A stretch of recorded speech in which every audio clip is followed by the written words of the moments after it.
Hey kids, you're about to listen to a comedy podcast. That means that none of this is medical advice. If you need medical advice or medical care, please contact your doctor. Welcome to the Doc broadcast featuring Dr. Lundgren Smith, medical extraordinaire, and waving like you just don't care. Introducing your host. Hello, and welcome to the Jock podcast, where we discuss fitness and health, and how to incorporate our modern understanding of science and medicine into our daily lives, but without it being so boring. I'm your host, Dr. LondonSmith.com. I'd like to begin by apologizing to our listeners. We've received some feedback about the excessive amount of technical medical terms that I've been using, such as corneal vesicles and suffering succotash. So I will try to temper my terminology to a simpler one in the future. Here to help with that is our producer, Cameron. Oh boy, Dr. London, we've run into another issue, and I'm actually a little frustrated with this issue because it sort of keeps coming up on the podcast. Okay, yeah, I like to let's make sure to address this. We have already discussed it. This podcast is not called the Doc podcast, is it? It's called the Jock podcast. Yeah, it's because it's not supposed to just be about medicine. It's also supposed to be about fitness. Yeah, like that's why I do and health. I do push-ups sometimes before we start.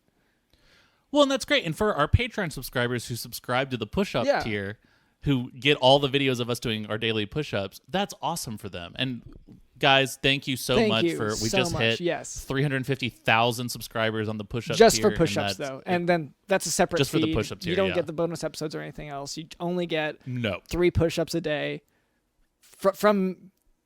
alternating 3 push-ups a day from me, and then it's the next day would be 3 push-ups from Cameron.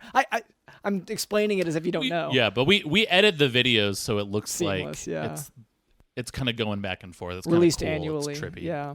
DJ Dylan does all the editing, and he adds sort of like sound effects and stuff. Yes. But Dr. Leonard, when was the last time we gave someone truly on the podcast main feed for everyone really good fitness advice? When was the last time? It's been a while. Yeah, like in terms, like I guess I talk more about dieting than I do about fitness. So do you want me to? Do you have advice in mind? Yeah. Or do you want me to? Yes, I mean I wanted to maybe start a new segment. Okay. It's called Cam's Fitness Corner, and that's fitness with a CF. Okay. Good. Yes. Okay. So DJ Dylan, can you go ahead and play the theme for Cam's Fitness Corner? Okay, here we go. Welcome to Cam's Fitness Corner. All right. First advice. People have difficulty finding heavy things I've to noticed lift. this. This is a very, very common issue. Well, because this is, you go to the gym, everyone is on the squat racks and the bench presses. They're all racking their squats, and the arm throwing. Yeah. Where you throw the huge and the weight. trapeze. Yes. When you do sort of like frisbee, like dumbbell weights back and forth to each other. Well, because you have to make them friends. You have to make them meet. Yeah. Yes, when I say frisbee, I mean 2 people throwing 2 at the same time so they crash into each other and become friends. That's a big part of it. But it can be really hard to find something to lift.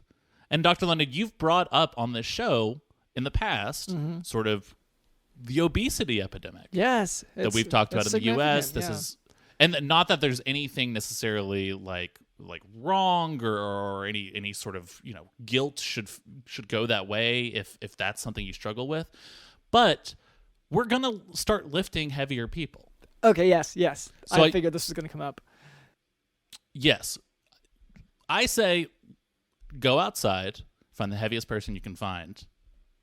You wanna give them a sort of a hug, a bear hug from behind. So bear. So and this is one of those things. And then you're gonna lift them up. In weightlifting, I think we do need to emphasize here that you want to use proper form. So you don't want to use any other side hug. You want to use a bear hug. Look it up online.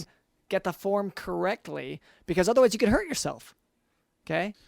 Oh gosh, and that is not you. And this is why people always say you want to use your legs and not your back for something like this. You want to give the bear hug, and when you're lifting them up off the ground, so their feet are no longer on the ground, and they're saying like, "Who are you? What's going on?"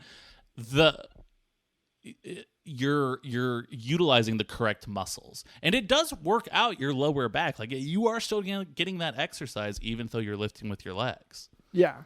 But the most important thing about this, Dr. London, is that the person is not going to get mad because you're just giving them a big ol' hug. Yeah, and you are also getting the great workout. Yes. Exactly.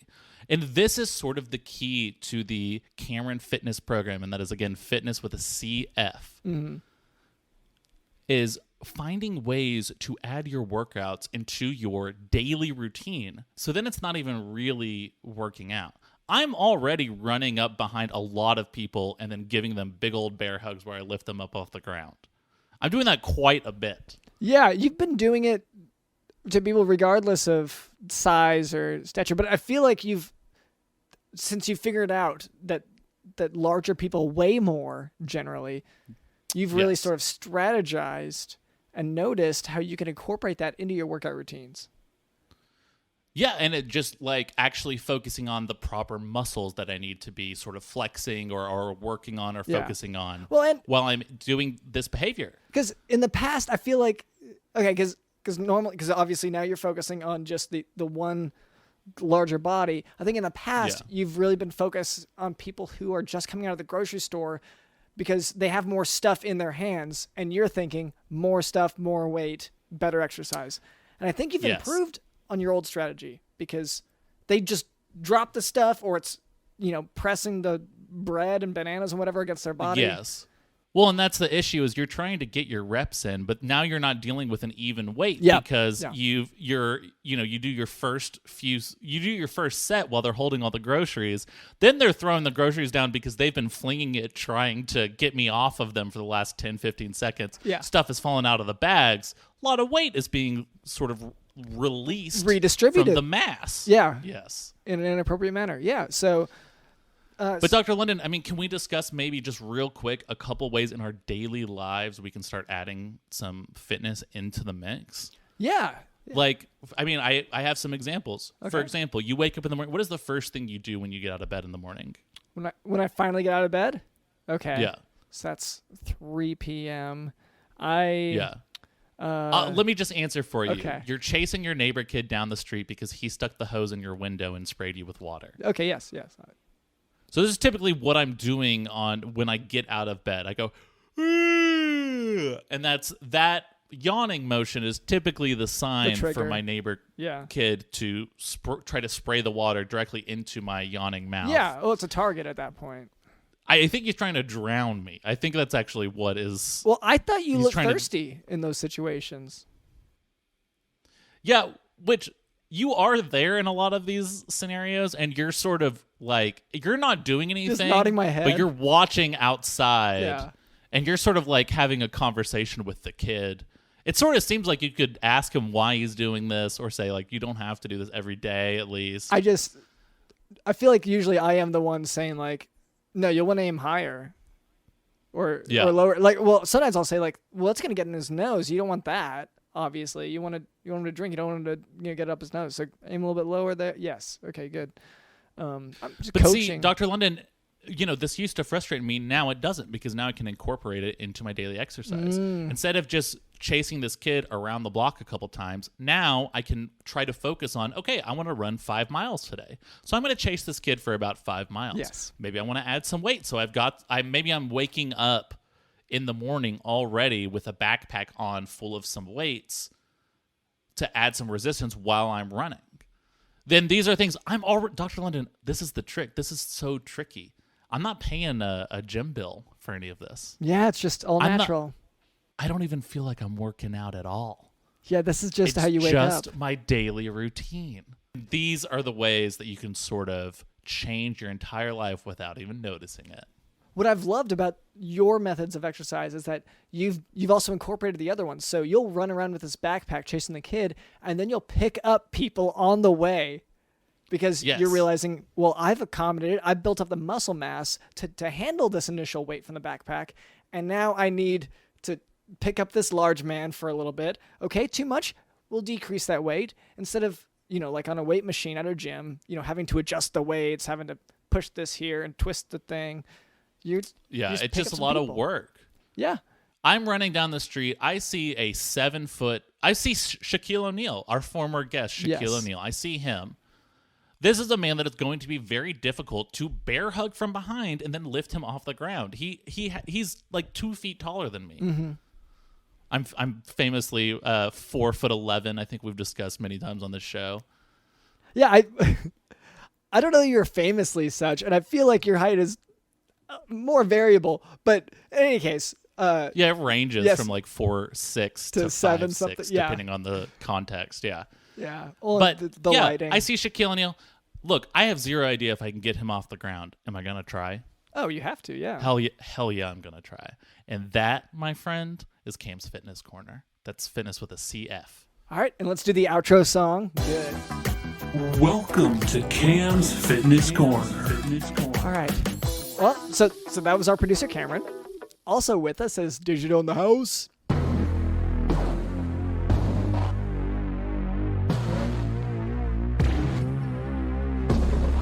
Digital in the house.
And later, Cameron tells him we can expect a special guest. That's right, Dr. London. All right, so look forward to that.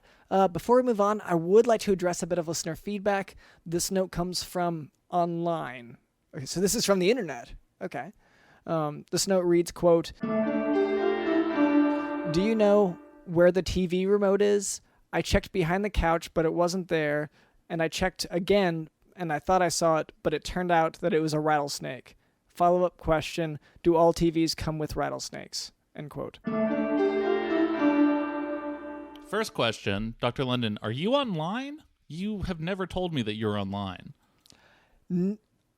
Sorry. So I have a sort of a middleman for this because I don't get You've got all an that internet world. guy. Okay, yeah. Yeah. That makes a lot more sense. Okay. Yeah. So he gave me this note. So he gives you the note. Does he like send you web pages and stuff? Like, does he like send you a printed out tweets or something? Or I don't know. What he gives, it's in tatters, whatever it is. Like it's torn to shreds. It's been through a lot, and it's been taped okay. back together a little bit. Does he have to like make a journey to deliver these things to you? Is that? I mean, I don't understand. Is it happening in the delivery process or in the creation process? I guess is the question. It's tough to say. I mean, given that the question was all about these rattlesnakes, that to me is concerning for how the note was forged. But we'll say the guy comes in. It's it's 90 degrees outside. Like it's This pretty is your warm. internet guy. Yeah, my internet guy, and he comes in. He's all bundled up in like just these very heavy furs, and he's got a long beard, and he still has like ice and frost in his beard. Wow. Yeah. And so I'm not sure how he got that. Like he looks tired, but he's just my internet guy. I don't know. The note. Anyway, to get to the note, what was he saying? He do you know where the snakes or TV whatever? remote is? Oh. Do you know where the TV remote is? Yeah. Okay. So that's the first one. And then second question was, do all TVs come with rattlesnakes? Okay. So answer to first question is we don't use TV remotes anymore. You just go Alexa, TV channel 103. And so if everyone in your house if your TV just turned on, that's normal because yes, it's usually going to be Cameron commanding it. Yeah. Yeah, that means that your little cousin Alexa, who was listening in, did what she was supposed to do, ran over, turned on the TV, flipped it to the right channel, as opposed to just sitting on her damn phone all the time like she does. Are you kidding me? She's always on her damn phone, just like texting. She is always let me check my Instagram real quick. And it's like, okay, real life is happening before you on the TV. Okay, we're trying to watch the TV. Yeah. Right, we're trying to actually live life and watch American Pickers, and you're there. Oh, let me check my Instagram. And it's like, okay, we're trying to watch Impractical Jokers. We're trying to like actually experience something, feel be a part something. of life, live life. Oh, so yeah. So I guess that answered the question. Oh, and do all TVs come with rattlesnakes? To my knowledge, I don't know. Never bought a TV. I'm not a TV guy. Yeah. Always been given to me. It's always been forced on me. Yeah. Okay. So thank you for listening, and I hope that answers your question. Thank you for the question. Now for today's medical topic, esophageal... Sorry. The TVs that were forced on me did come with a rattlesnake, though. I do want to clarify that. I just don't know if that was part of the sale process. I wasn't part of that, so I don't know. Okay. So did you get them secondhand? Were they new TVs that you got? No, these are TVs like that are forced upon me. Yeah, you said, but are they in a package like the original packaging? No, they're just you go to, I feel like it's everywhere. Like you go to a Target or a Walmart or whatever, and then they force it upon you. They're just sitting there on the big thing. I'm like, all these, they just left all this for me, and now I've got to clean it up. Yeah. There's just shelves and shelves worth of just shit that I am responsible you can't clean up for all of a sudden. No. Yeah. So I'm just going to take what I want for that day or whatever, and then take it home, and then what's forced upon you. Yeah. Hope I don't get a ticket for leaving all this stuff here. Yeah. That's frustrating. Because if you see it, then you're part of the crime if you didn't do anything. If you didn't go to help clean up whenever you see the problem. It's this idea that what if crime you don't though say I don't anything, understand. The crime of unclean. Oh. Yeah. Okay. So you can do your doctor thing. No, but yeah. So just that is important though, because I wasn't sure, but you have more knowledge on this. Rattlesnakes do apparently come with TVs, at least the kind that are forced upon you. Yep. Now for today's medical topic, esophageal cancer. Esophageal cancer, it is what it sounds like, a cancer of the esophagus, which is the part of the throat that's used for swallowing food and drinks. So esophageal cancer typically presents in patients aged 50 years and up with dysphagia or difficulty swallowing. This difficulty swallowing, it typically starts with solids, then progresses to dysphagia for liquids as well. Esophageal cancer is associated with prolonged alcohol and tobacco use, and may also be present in patients who have 5 to 10 years of heartburn symptoms. And this is sort of one of those life hacks that you can sort of use next time at your family dinner, family Thanksgiving, is, you take a bite of Aunt Paula's risotto, just Pepsi, cherry, just whatever, right? Oh, yeah. And you're like, oh, I can't swallow this. Well, so what do you say? You say, oh, this is gross, so I can't swallow anymore? No. You say Not anymore. You've got this whatever cancer. Esophageal cancer. Yeah. Yeah, you say it as if it's that hard to remember. Throat cancer. It's esophageal cancer. Yeah. Yeah, so diagnosis of esophageal cancer is with a biopsy during endoscopy. The best initial test for it may be a barium esophagram, but no radiologic test can actually diagnose the cancer. That one you have to actually take a physical piece of it and look at it for cancer.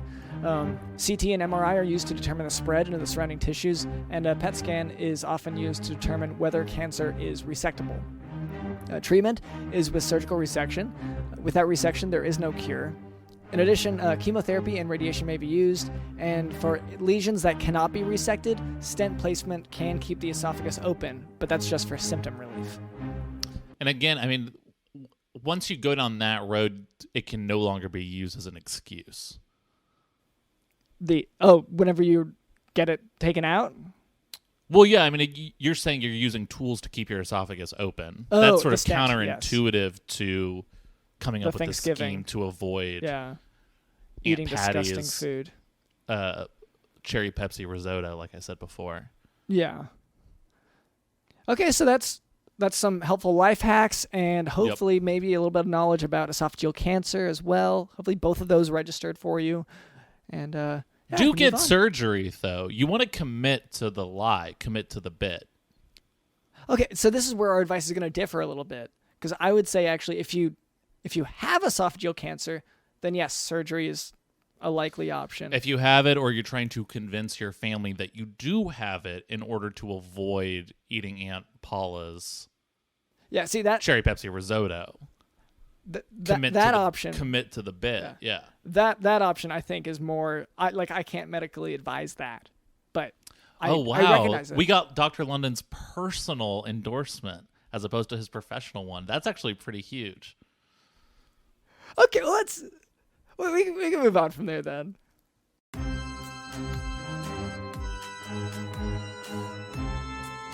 Cameron, you said that we have a guest today. Is that right?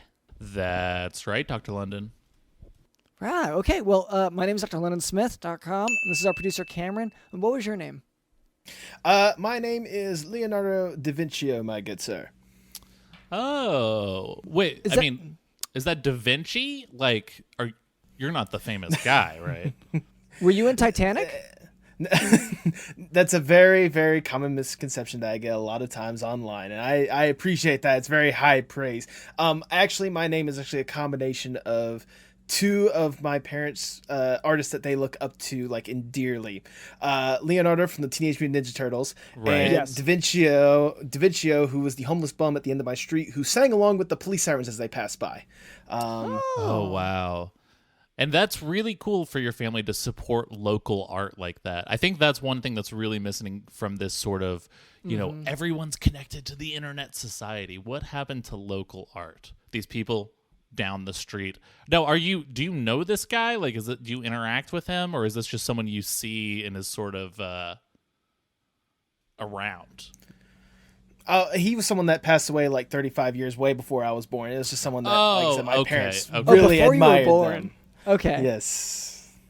Wow. But he must have really made an impression. I hate to dig into this, but before we get to what you're here for, so before you were born, this homeless person who sang along with the sirens made such a strong impression on your parents that they named you after him.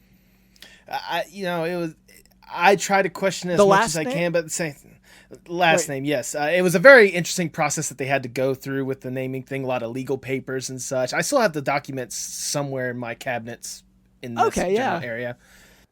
So they changed their names first, their last names, to accommodate their, I guess, affection, their adoration, whatever. I guess the scene was that good.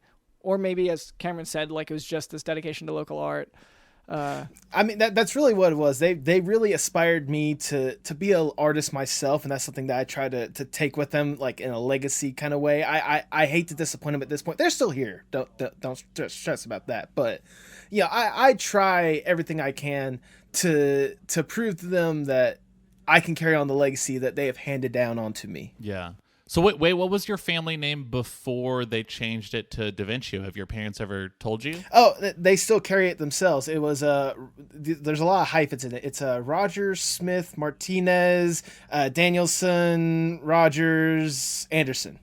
So they changed your name? They changed my name. They said there was a nice little quirk that they keep their own legacy, but they wanted to start something new with me. Oh, okay. Wow. That's very interesting. So, I mean, did they had this dream for you to grow up and be an artist? Is that did it work out? I mean, are you an artist? I am an artist. Successful is still something in contention, and that's part of the reason why I'm here. But, when it comes to being an artist, like I said, I wanted to make sure that I lived up to their expectations and show them just how much I love them for being as loving and supportive putting me in all those art classes, all those years, all the expensive ones, going all around the nation, just trying to take up some sort of art form, getting kicked out. I mean, told to move on to different art schools and such. Traveling around the nation, just trying to find an art school that would take be able on to handle your talent. your genius. Yeah.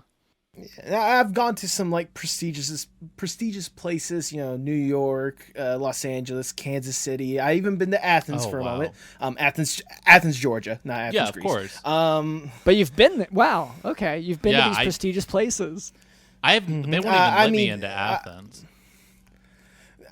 That's actually very surprising because I've seen a lot of people get into Athens that I'm surprised they even know how to hold up a pencil, let alone, construct what some people consider a high quality art piece. That's just personal opinion. Well then, what kind of art did you settle on? What kind of art do you do?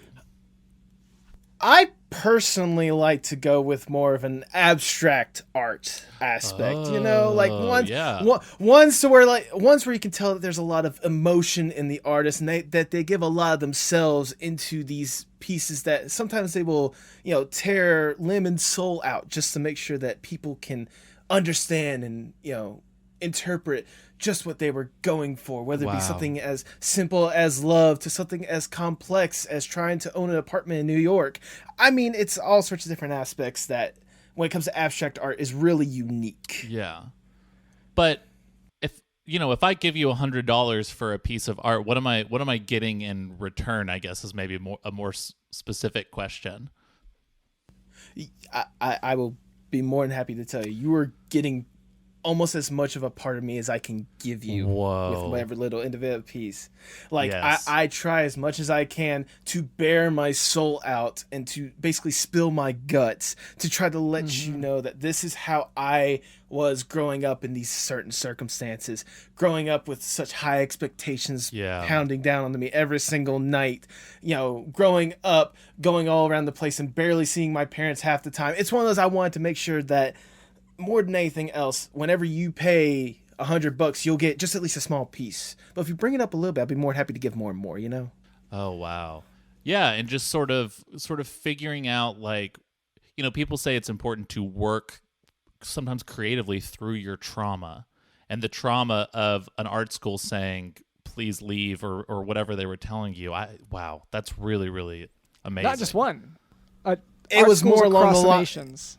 It was more along the lines of, why are you even in art in the first place? You're just giving us garbage. And it was really hard to hear that a lot of times. Wow. But, what do they mean by, were you giving them physical garbage?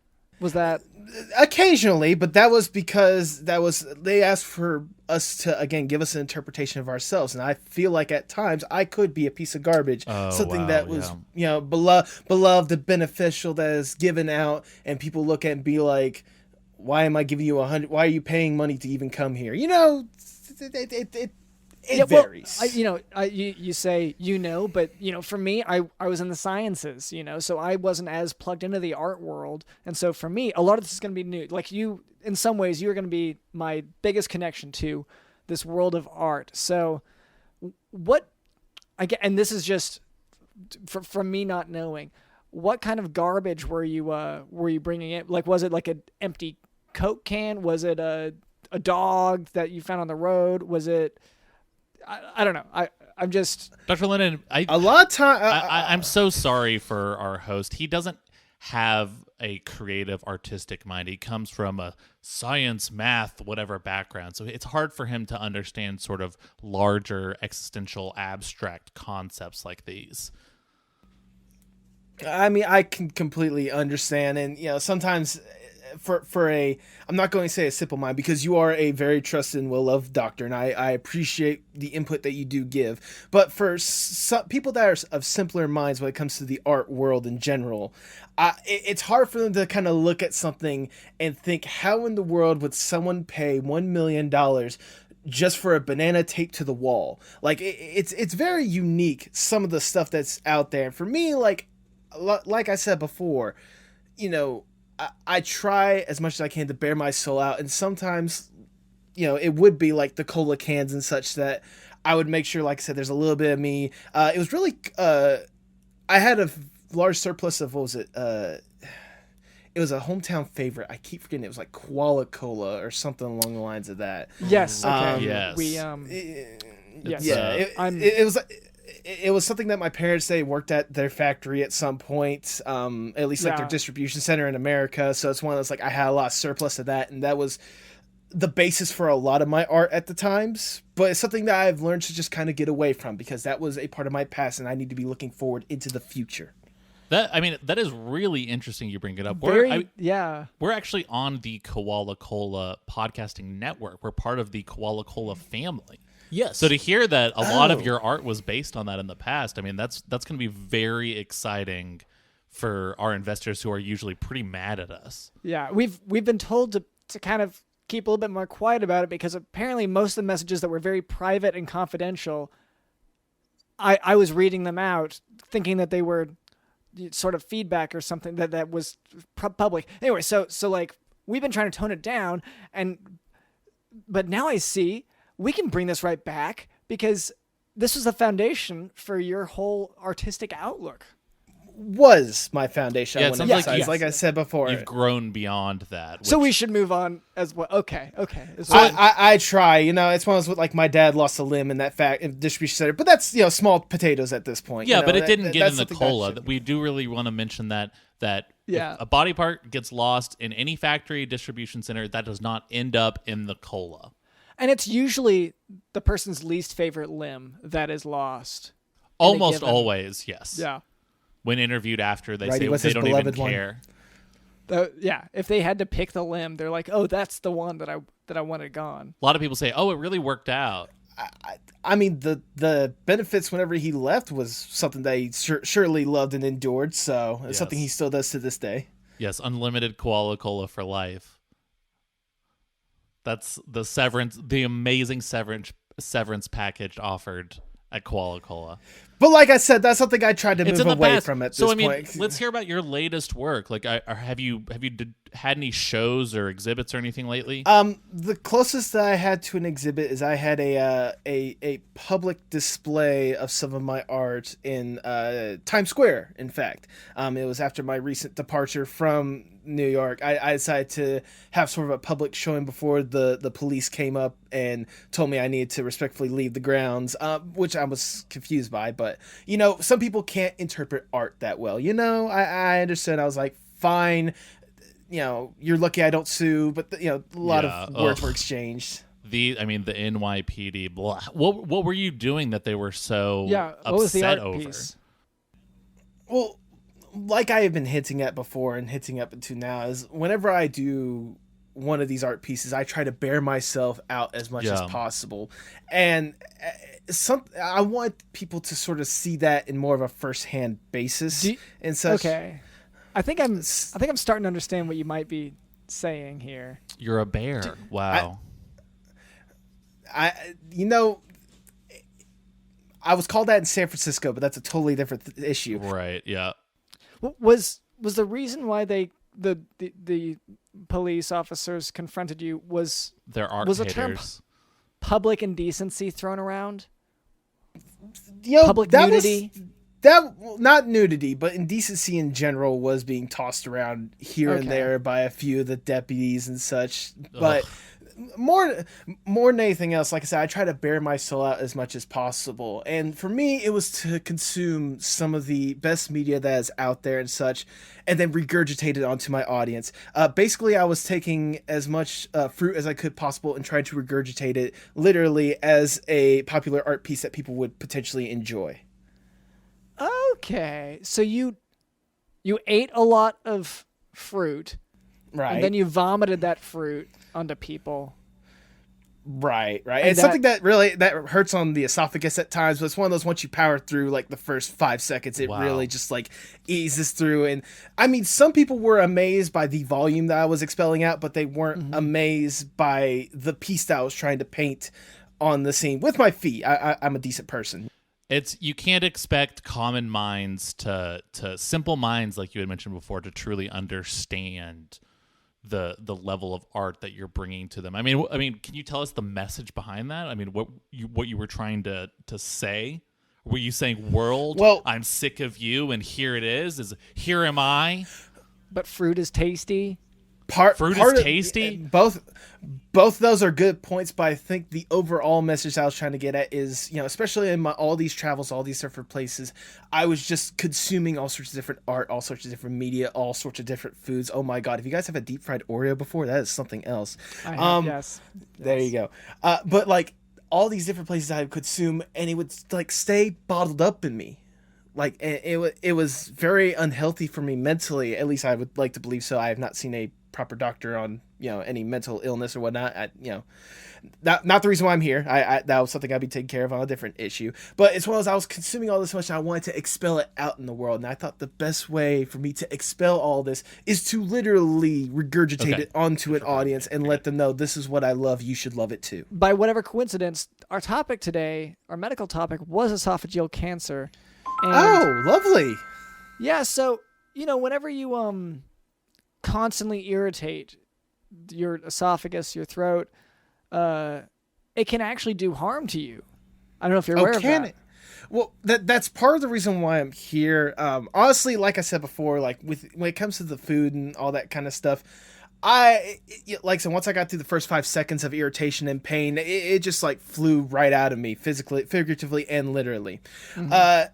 So I wanted to expand that a little bit more. For the past couple weeks, I've been trying different things to consume. So my question for you, drlondonsmith.com, is it okay to consume paint?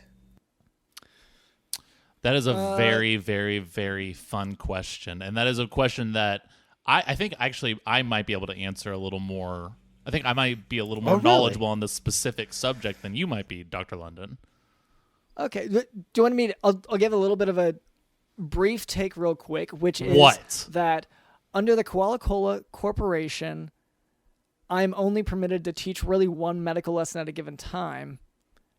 So esophageal cancer, I can see how the paint could be related to that, but more likely it could potentially lead to that, but I think that's more of a long-term thing, and the rest I'm not permitted to comment on. So this will have to be Cameron.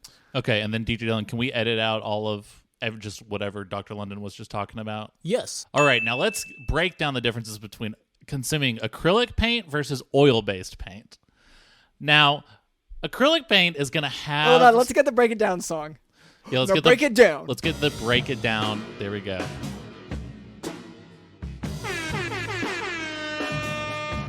The acrylic paint has sort of an acidic, fruity flavor to it that I think... That's something I've noticed. I think it goes really, really good with any sort of breakfast bread base, like pancakes or French toast, anything that a soury type of fruit would mix well with. Yogurt, it's great with yogurt. Now, oil has a much meatier, savorier taste. So you're going to want to mix oil-based paints, especially if you get a nice blue. Ooh, if you get a nice sky blue oil-based paint and you just lather that on top of a nice ribeye steak, my friend, you're going to, they get mad at you if you call poison control like every single time. Just so don't do that part. That is where I'm going to offer an alternative viewpoint, which is if you do consume paint, if you drink paint, then you should call poison control and let them know the timing, the amount. Honestly, we don't even disagree here. I'm not saying you can't. I'm saying they're just going to get mad at you if you're doing it with every single meal. So it's easier to just go ahead, skip that part of it. Like I said, you've got it on a nice ribeye steak. Just go ahead and, eat away. Like, what else? You definitely... Oh, is this where you're getting mad at? You do want to soak it in it first. You want to let it sit for 3 or 4 hours. Is that what you're getting mad at, Dr. London? For me, it's the amount of paint, and then... We call poison control whenever we ingest a poison, which paint is. So That's it's easy for you to say. I haven't called them once, but that's a whole different issue. That's a whole different issue. Yeah. Yeah. And I mean, Dr. London isn't like the media poison. Like, Yes. isn't, these Wall Street fat cats, aren't they poison? And yet, Yes. like, we consume all that. And I'm not calling poison control every single day. Again, they get mad at you if you consume media and then call them and say, I just consumed all this poison. Yeah. No, I think pissed. because you were calling them excessively about the media. Yeah.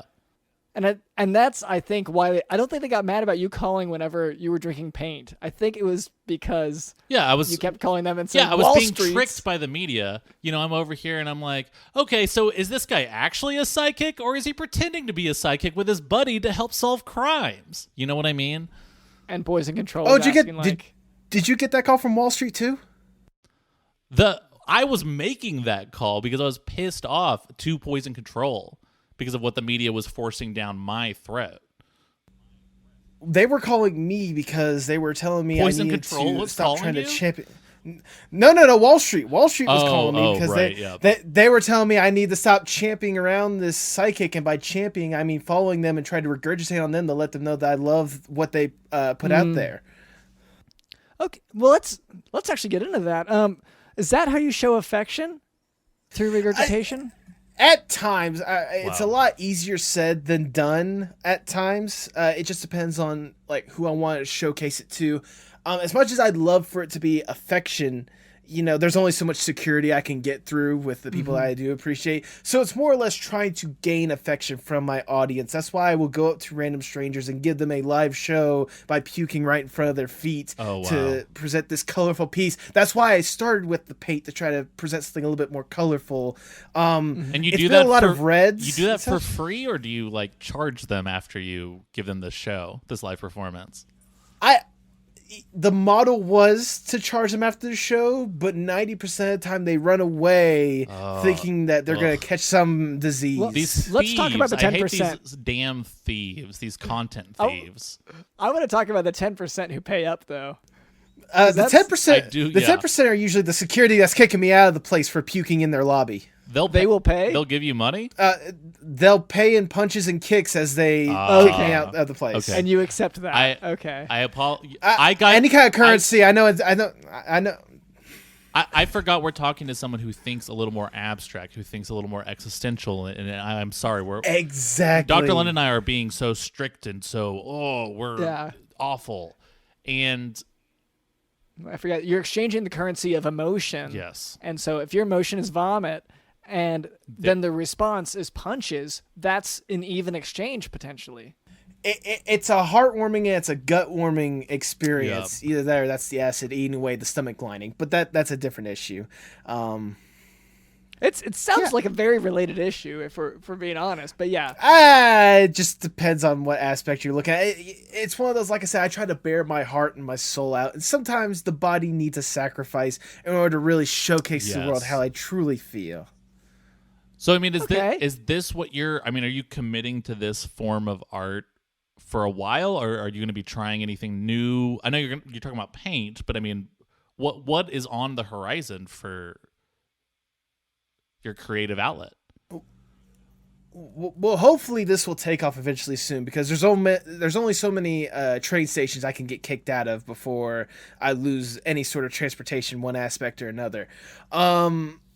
Like that's at least the short term. Long term, I want to see how much further I can go with, again, just basically exposing my body to the world and letting them know that I love them as much as they should love me. They absolutely should love me. Please, I haven't had a warm place to sleep in like 5 months. Like whether that be continuing with the vomit or maybe trying some other extremities. That's something I might have to experiment with, especially with the paint. Yeah, one thing I would say is whenever you describe your art, maybe don't use the term exposing yourself unless there is nudity involved, because I feel like that does send a different message. But like puking, vomiting, expulsion, like these are all words that more accurately, I think, describe. And I know you don't want to give it all away. Or what about sharing? Sharing is more accurate. yes, then I mean, I have seen some people like sharing their own art when they're puking after a drunken Friday night. Maybe I should try to find some sort of collaboration with them. It's something I've considered, but I don't know how dedicated I would be to that. how dedicated they would be. And yeah, that would be more of the concern. Do you want these randos to be watering down maybe your statement? Because now is it really even a statement about revealing yourself to the world, or now is it just about getting the hottest artist around town on your artwork so it gets more attention? It's like, don't you got to be true to you. Cameron, I feel like you and I are relating on a whole different level right now, and I really do appreciate that. If you want, if you can give me your address, I'd be more than happy to give you a free showing sometime soon. Yeah, I would, on me, because I would love to get a demo on the podcast. I mean, Dr. London. Yeah. Oh, are you asking me if I want that too? Mm-hmm. I don't. Well, I was gonna say, like, we love to go to train stations sometimes, and there you go. Maybe whenever you have like a live episode, like on the road at a train station. I'm sorry. Maybe we can make something happen. This is an audio-based thing, so I feel like the visual will be lost a little bit. Do you want to give like just a slightest preview? And no pressure, because I know you normally have to prepare. Like you've been eating a little bit of fruit. But luckily for you, not too long before this podcast, I had a couple of red apples, some red onions, and some acrylic red paint. I think I could try something, but I can't guarantee because it's kind of settled a little bit. Though my stomach has been in constant pain for the past week and a half. Yeah. Let me see what I can muster up real quickly. Art can be painful. That is true. Because that's red. It can be painful. Yes. Just give me 1 second.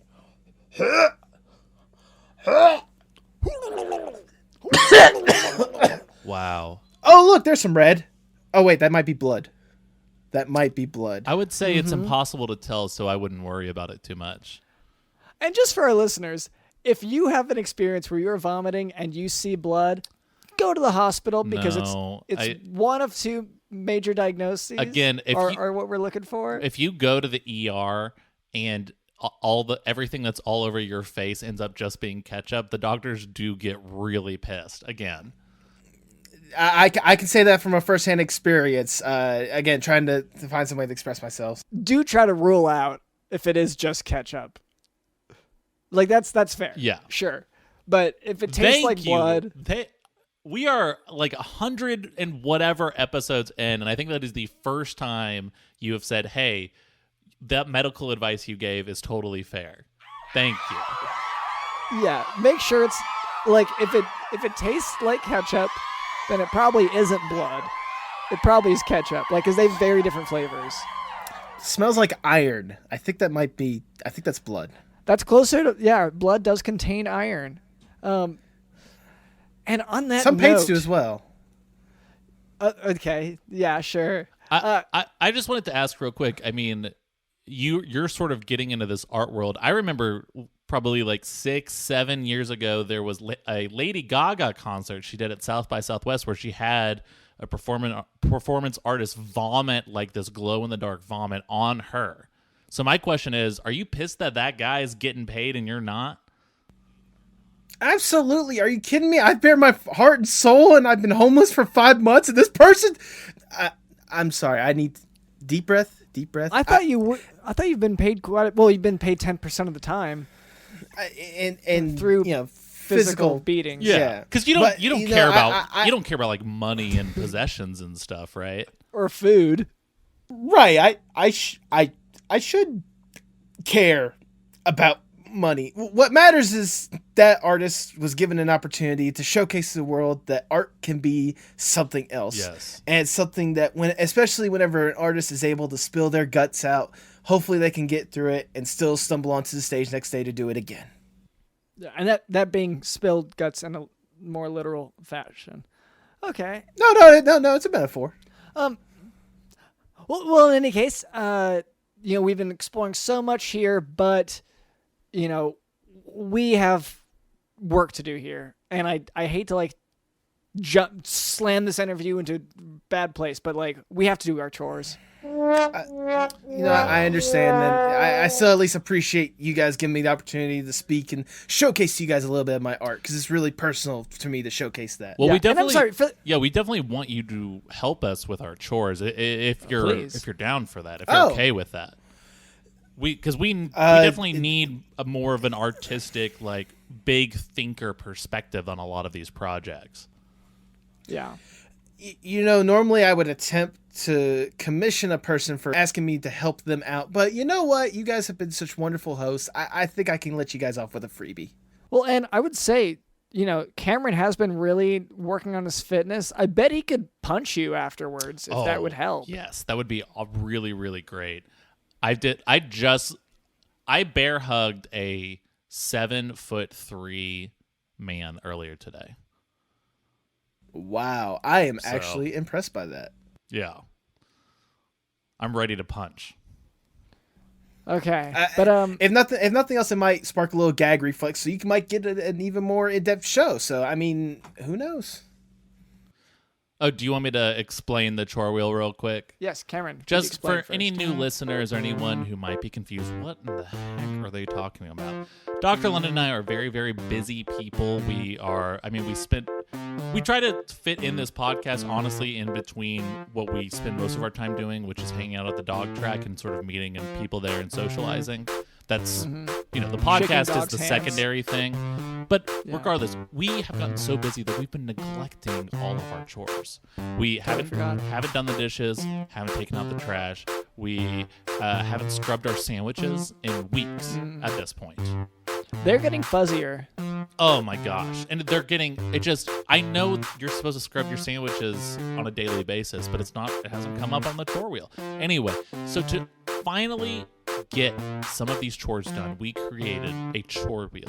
This wheel that has all of our to-do list, all of our tasks, all of our chores on it. And every single week we spin it, and whatever it lands on, we have to do that chore. Dr. London, even if that means scrubbing the gun. I don't know. I know that's your least favorite chore to do, is just scrubbing that gun, make sure that gun is sparkly and clean, but it is the kind with a little cork in it, so you have to you pull back and then the air pushes out the thing. But I don't want to scrub that whole thing. I know it takes a while, but you gotta, if that's what it lands on, we gotta do it. So Leonardo, could you go ahead and just give that wheel, that bad boy, a spin? That'd be wonderful. I'll use my clean. Thank you. Guests rarely say that. Yeah, and it is unfortunate. It does seem like his clean hand is probably just as messy and covered in bloody vomit as his non-clean hand. I don't really know the designation here, the difference, but the wheel is spinning, and I think that is the most important thing. And oh no.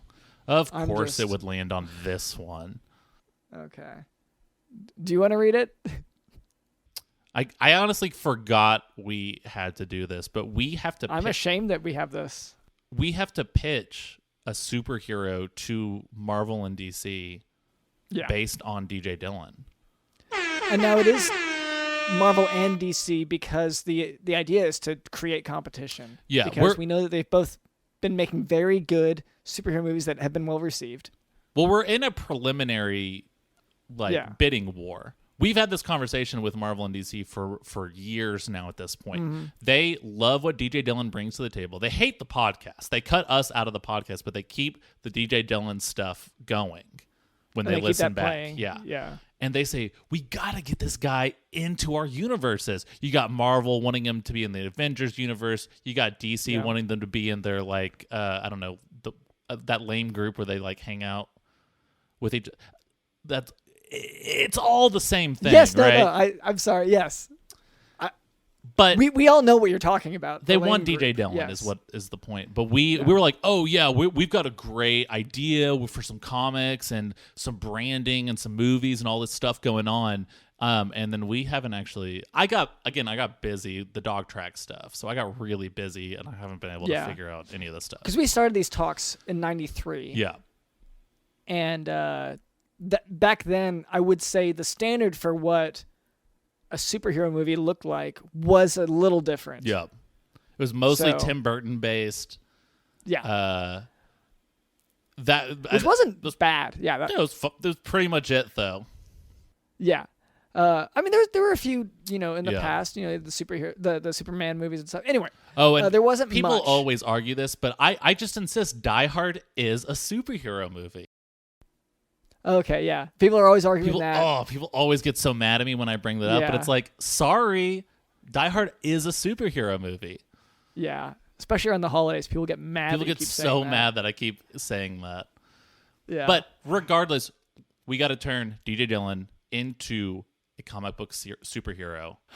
Okay, ready for our competitive pitches to both DC and Marvel. So first things first, name, right? Because we're not just calling him DJ Dillon. We've got to have that. That's his job. And I just want to.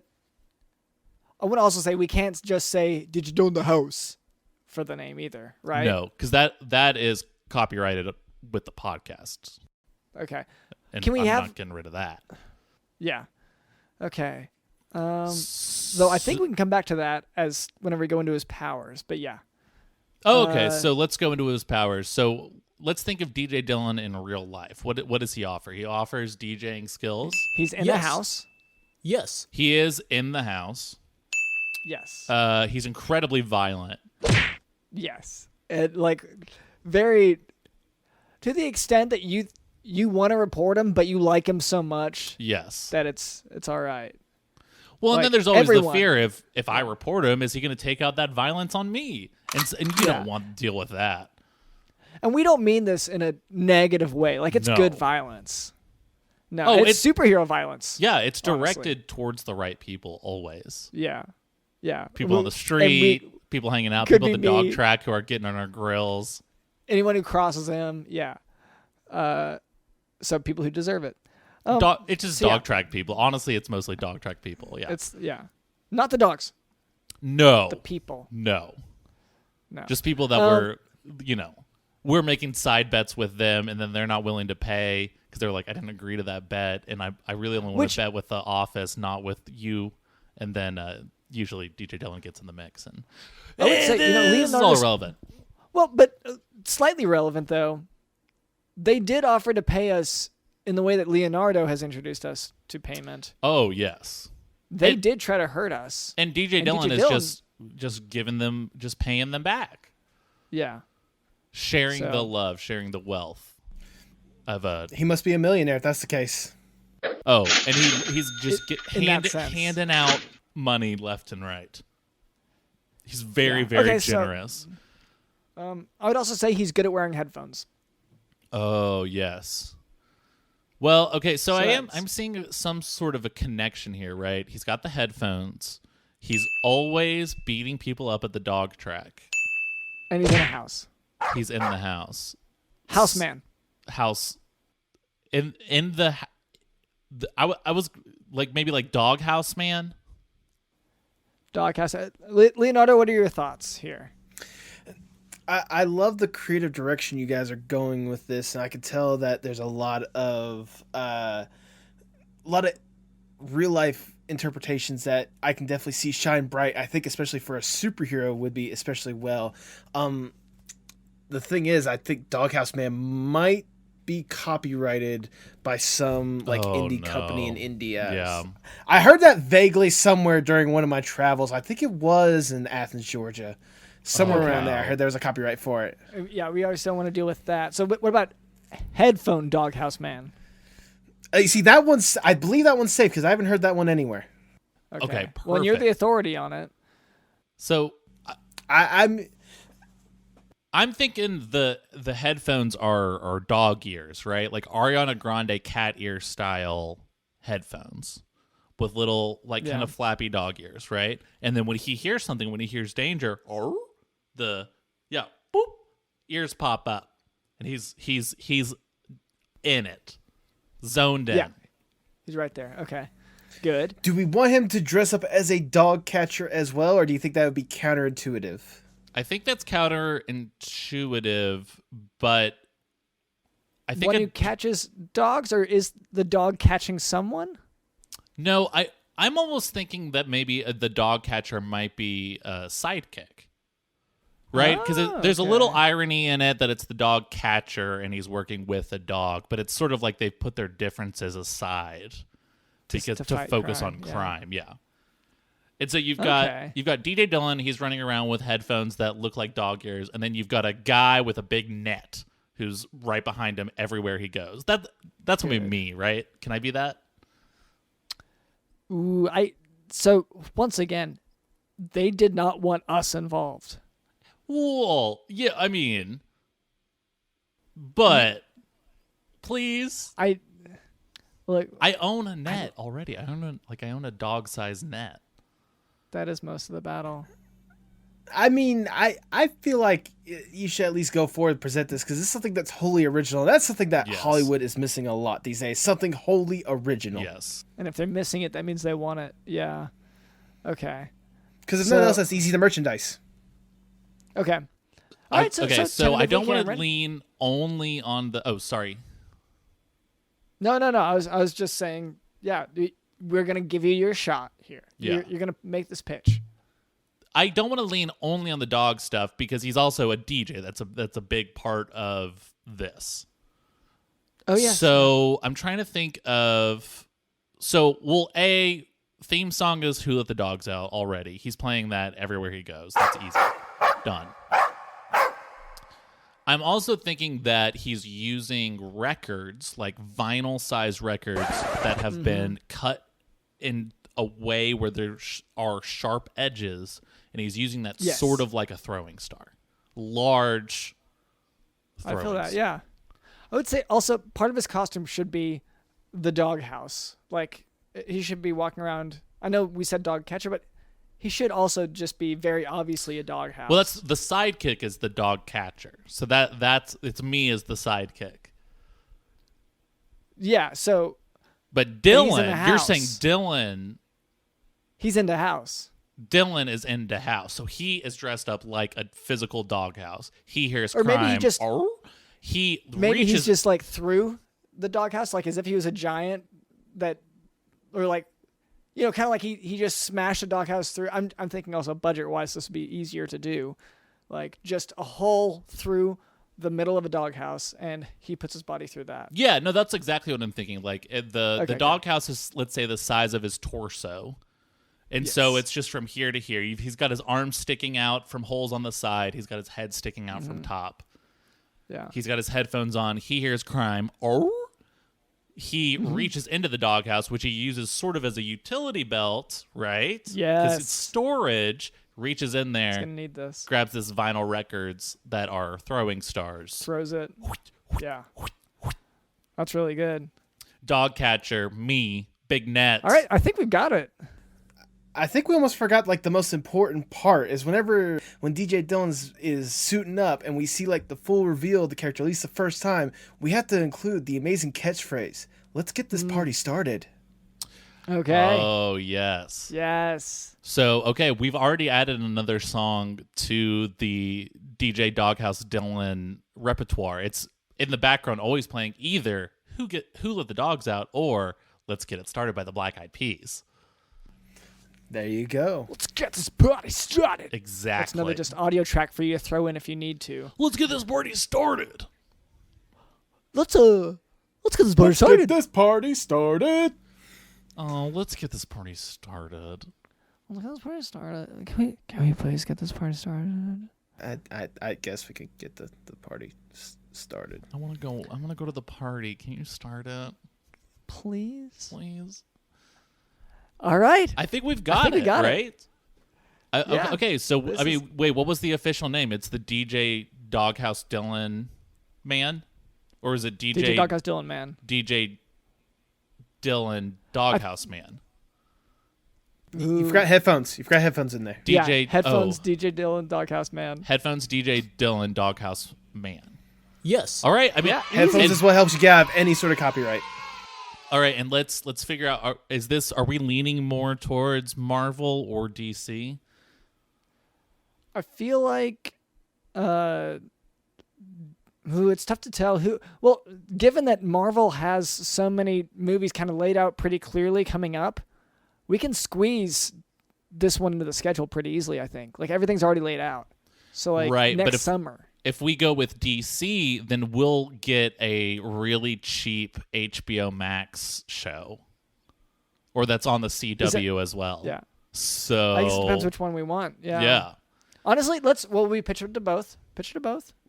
I mean, let's be real. We've already have it in our contract that no matter what happens, this will end up as a Crackle mini-series, which is what me and you have always dreamed about. Yeah, to finally have a mini-series on the Crackle streaming service. And so regardless, it's going to end up where we want it to end up. But I'm rooting for DC. I really, really want the cheap production values of like a CW show. And versus, Marvel, it's just the very expensive but cheap looking CGI. So it's sort of, which cheap looking nonsense do you want more?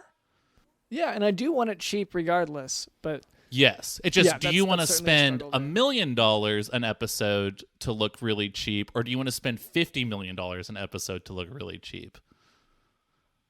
And the answer is, I don't care. It's on Crackle, baby. Yeah, it's on Crackle. All right, with that, let's go ahead and ground the chore wheel down. Yeah, I got this. Go ahead and crush it into bits. We always destroy the chore wheel. Yeah, just because we have to rebuild it every week. Yeah. Okay. And all right, that's done. Okay. All right. Well, thank you so much to Leonardo DaVincio for coming on the show today. Is there any way for listeners to keep up with you? You said your art projects, you're going to be in a train station. Is that right? Just go to just about any train station in New York. You'll be able to find me there. If they haven't already kicked me out, I think that's limits it down to at least 15 left, which is surprisingly large. Yeah. But if you want to be able to keep up, with me, I know there is a podcaster out there that has been able to keep up with me and several other amazing artists. It's called the Postmodern Art Podcast. You just go onto there, whether it be on YouTube, Spotify, Apple Podcasts, Anchor, most podcast platforms, you should be able to find that podcast. You can find them on Twitter and Instagram at PostmodArtPod for future updates and guest announcements, because I have several friends that are looking to be a part of that podcast as well. They also have a merch shop to where several artists have contributed. I've tried to get in touch with the guy to see if he'd let me puke on a shirt and have them sell that, but he seems not so keen on that. But nevertheless, he does have some amazing designs on there, some of which are going to LGBTQ plus charities, like the proceeds from it is pmap.creator-spring.com. Okay. All right, so listeners, take note of that. And also of the train stations that are available for puke art. All right. So thank you so much. Thank you to our producer Cameron. Thank you to Digital in the house. Let's get this party started. Let's get this party started. Let's get this party started. Let's get this party started. Oh, let's get this party started. Can we please get this party started? I guess we can get the party started.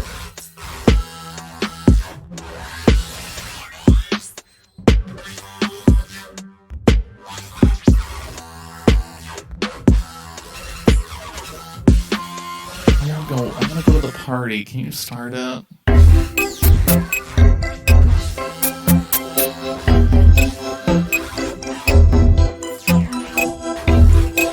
We have to include the amazing catchphrase. Let's get this party started.